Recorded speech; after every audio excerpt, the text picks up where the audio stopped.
Hello everybody, my name is Aaron Collins and this is another rendition of me addressing worldly issues in a godly way. I was hoping I would never have to do any more talking on this particular subject matter again, but yet here I am doing it. A couple days ago in Seattle, Washington, race soldiers murdered a 30-year-old pregnant woman. The woman was mentally ill, according to her family, and she called the police because she was reporting a burglary that was happening in her home. Well, the very police that she called wound up killing her because she had a knife. Now, these guys, trained police officers, they have guns,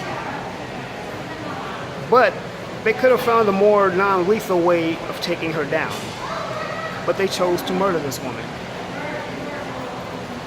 So, as I've stated before, this is a pattern that too many of these police officers have. About a month or so ago, I just did another video on the murder of Jordan Edwards, a 15-year-old boy in Texas. See where this is all going? It's like these officers are programmed and hardwired to just shoot to kill black citizens. You can have white people come out with AR-15s, run amok, practically beat the brakes off of these officers, but yet they manage to live and see another day and talk about it. But the same type of treatment doesn't happen with African Americans. You know, this comes just about a day after the officer that murdered Philandro Castile in Minnesota got off. Yes, he got off. It's like it's open season on us. And they wonder why we always say Black Lives Matter. Now, the last 2 years we've been dealing with the shootings of unarmed black men. Now it seems like they've moved on from black men to killing black children and now black women. Oh, by the way, did I mention that she was pregnant? Her name was Charlena Siobhan Lyles, and she was pregnant. The officers gunned her down right in front of her children. Now, these children are going to grow up traumatized for the rest of their lives. They're going to probably be needing psychological counseling for seeing something like that. Seeing their mom gunned down right in front of them. That is the last image that they actually saw of their mother. I'm getting so sick and tired of these cops that are sworn to protect us, raining down on us like a dog in the street. But let me take that back. They wouldn't do a dog in the street like that, because I guarantee if they did that to a dog, you would have PETA, animal rights groups, and everyone else come raining down on them like white on rice. Now, don't get me wrong, because I love animals too. But I know not to place an animal's life over humans. I mean, what's it gonna take? And I know you're gonna have all these trolls on here that want to talk about hair and makeup, want to bash black women. I already know that. I know I'm gonna probably get some comments on my video, call me a simp, and I don't care. I really don't care, because this is me. I'm an activist. Also stand up for the underdog. But that's me. And I realize people can't do what I do, because a lot of these men out here don't have the balls to do what I do. They don't have the balls to say what I say. But this is not even what this is all about. This is about a 30-year-old woman who was killed in front of her children. And it makes me sick to my stomach But to see this keep happening. I mean, what is it going to take? Do I believe in prayer? Yeah, I believe in prayer. I do believe in prayer. But you know what? I believe in action also. See, the Bible says faith without works is dead. That's the thing where a lot of black people miss. You can do all the marching and protesting you want and praying, but you got to put some action with it. You got to work to get some laws changed. We got to go up there to these police departments and we got to let them know we're not going to take this. We need to get some boycotts in action.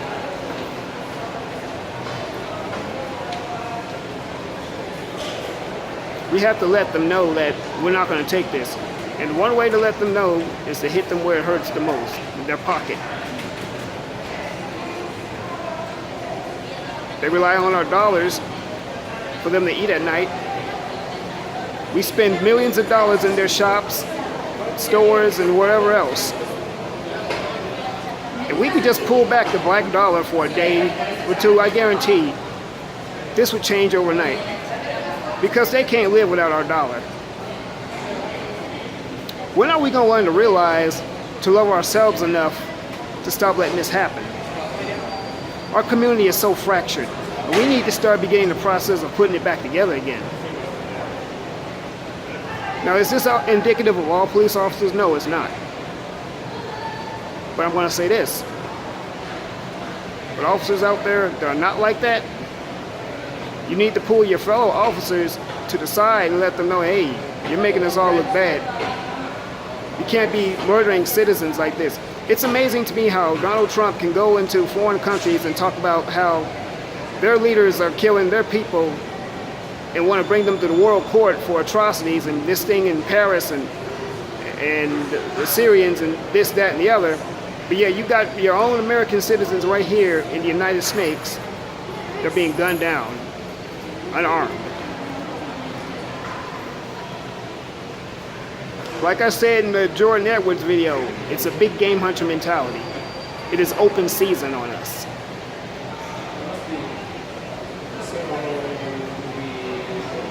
So what's it going to take, black people? What's it going to take? This woman should still be alive. This woman should be with her children. And another thing that they do, they want to talk about her past criminal record.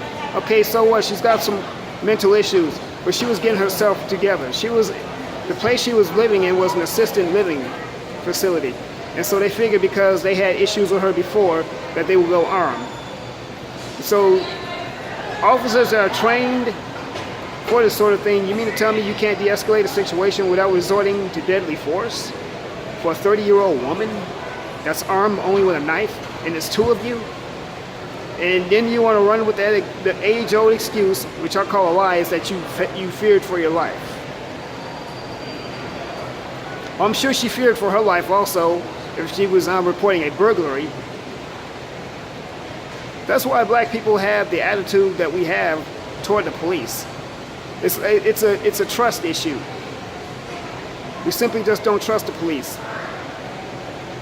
How do we know that the officers that we call are not going to be the ones that's putting us on the ground and leaving us there in a body bag?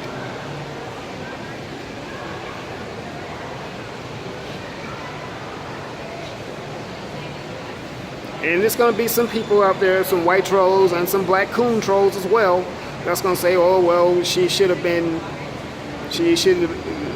resisting arrest. She wasn't under arrest.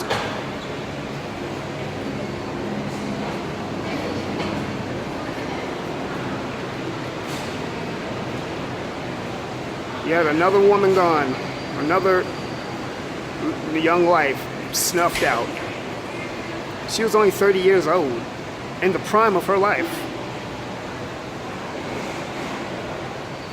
And so what if she's had issues before? She was getting herself cleaned up. That's the one thing.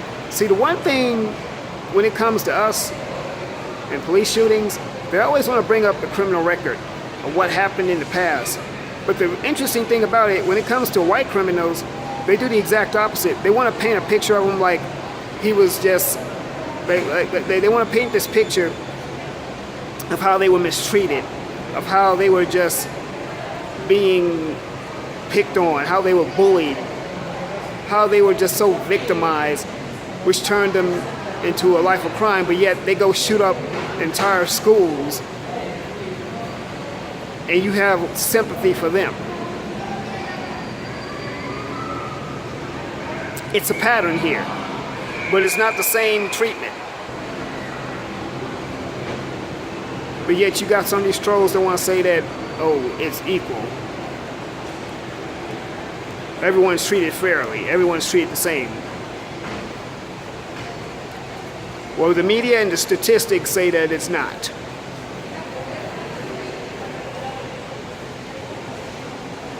So yeah, I'm going to go on record to say it's not ISIS that we have to worry about.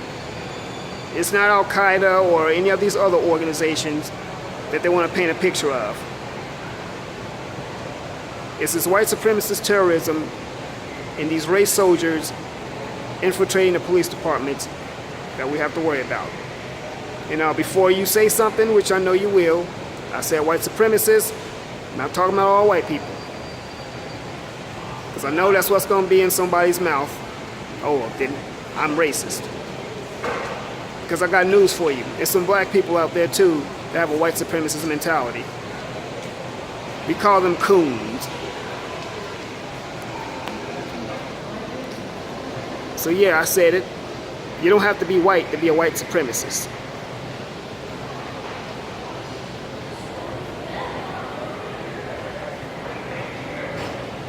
This is another tragedy.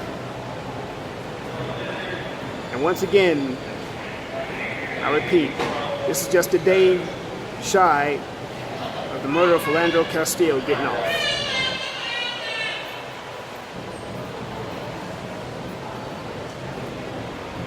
So yeah, black people, it's time to wake up. It's time to wake up and grow up. And strategize and organize.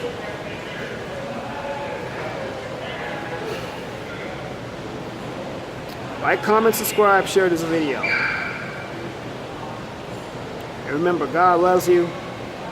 I love you. Let's do life.